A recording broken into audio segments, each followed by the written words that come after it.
La Guinée est l'un des pays de la sous-région où se tiennent le plus de spectacles par an. Mais selon certaines observations, moins sont des événements qui obéissent aux règles professionnelles.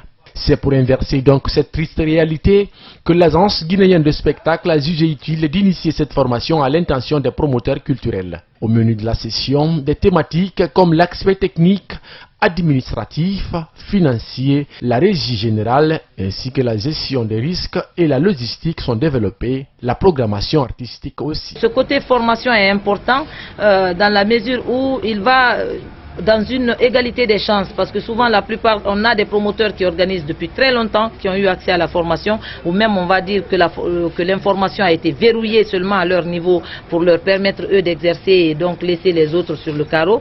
Nous voulons égaliser un peu les chances. Et il y a aussi des promoteurs qui ont un savoir-faire, qui ont envie de mettre ce savoir-faire à la disposition des autres, mais qui n'ont pas eu la possibilité de le faire. C'est pour ça qu'on a proposé à M. Kumbassa, qui a une longue expérience, de venir justement sur cette formation-là pour partager avec les autres promoteurs son expérience du terrain. Quant aux attentes, elles sont nombreuses pour Sayum Bamba. Qu'ils soient plus à l'aise dans l'organisation de leur spectacle et que ce soit plus un automatisme chez eux, que ce spectacle, qu'ils ne se cassent plus la tête. Quand on a la méthodologie pour faire un projet, quand on a la méthodologie pour mener une action, on est plus à l'aise et puis on défend plus facilement et du coup on a plus de moyens parce qu'on arrive à plus facilement convaincre les différents partenaires qui nous accompagnent.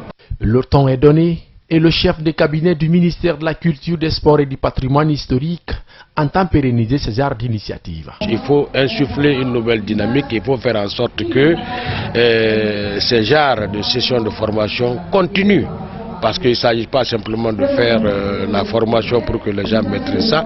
Il faut suivre l'action sur le terrain et voir quel va être l'impact de cette formation sur les relations entre les promoteurs culturels et le département en charge de la culture.